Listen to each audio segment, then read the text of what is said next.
My bad. Last week, I thought that UFC Vegas 62 was on last Saturday.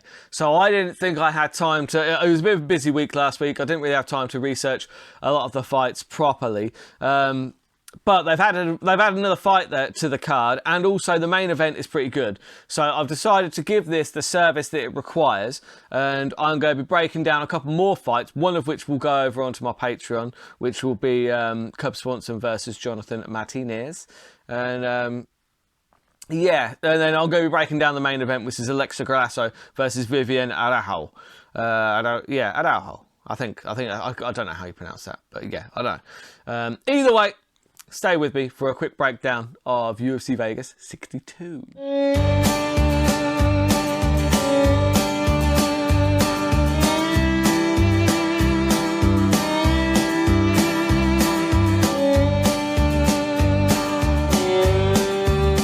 Right, so going to start off in the bantamweight division. You've got an absolute legend of the sport, who the first time we've seen him in over a year, I'm pretty sure, against a very good striker in Jonathan Martinez.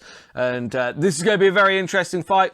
This one is over on my Patreon, so please go over to my Patreon if you would like to check out my breakdown of that fight later on. So then we move to the main event. Alexa Grasso versus Viviane Araujo. Now, Araujo's basically, you've got two different styles here.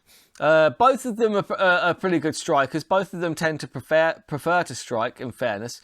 And Araujo, she's aggressive. She fights long pretty well. She's got a 2-inch reach advantage. She's got quite broad shoulders, and she uses that. Like, her straight punches are really nice, but she does throw with a lot of aggression. She's a bit more of an emotional fighter. Grasso is slightly quicker for me. She's slightly quicker. She's got probably better kicks, better footwork. She's looser, she's slightly more relaxed, and she usually, like, she mixes up her kicks quite well, but her one thing that concerns me about her kicks is that she often, see, you saw it against Macy Barber, I think. You see where she was landing the kicks, it was like, near the top of the thigh. And that's really effective for taking out the legs, but Araujo is extremely good at catching kicks, and that could lead to Araujo possibly getting takedowns there. So, but I don't know. The thing is like Macy Barber's slightly kind of got slightly more of a wrestling style, and maybe it's not quite the same style as Araujo. Araujo's style, the Muay Thai kind of strict style, probably does leave more openings for the calf kick. So it'll be interesting to see if Grasso goes to the calf or if she continues to kick high up on the leg. Now, I do think Araujo is probably the better grappler here. She's physically stronger, and you can see that in her aggressive style. She is just the more physical fighter here.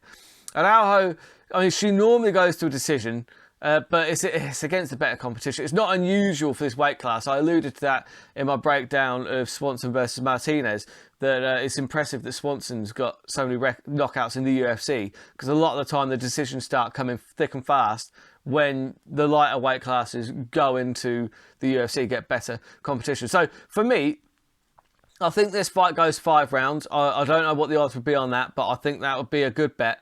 I think that Grasso has the better cardio to go for 5 rounds than Araujo does. Araujo hits hard, she's aggressive, but she uses a lot of energy quite early on, typically, in her typical fights. I'm not sure how many 5-rounders she's done. I'd be interested to see what she looks like in rounds 4 and 5. I think Grasso's going to look okay in rounds 4 and 5, but Araujo, the jury's out. We'll have to wait and see.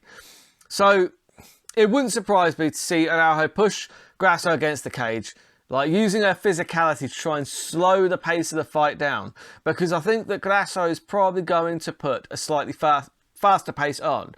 I do think her footwork is slightly better, and I do think she's going to have these slight edge and speed, but it's only going to be slight, and you only got to get caught once against somebody who throws with the power that Araujo does. So for me, Grasso uses her footwork to likely frustrate Araujo, who may well become aggressive, becoming reckless, tired. Grasso by decision is what I would go to, but I would say it may be worth checking the odds on Araujo's submission, because she is a BJJ black belt, like a legit one. She's got 4 submissions on her record. Very early in her career, I would say that, like none of them in the UFC so far as I can see. Now, if the fight doesn't go her way, she may well look to take it down. And if she gets it to the ground, then I think she's going to have a real advantage, because no, tell her what, she did get 1 submission in the UFC. That was against Tatiana Suarez. And so look, I do.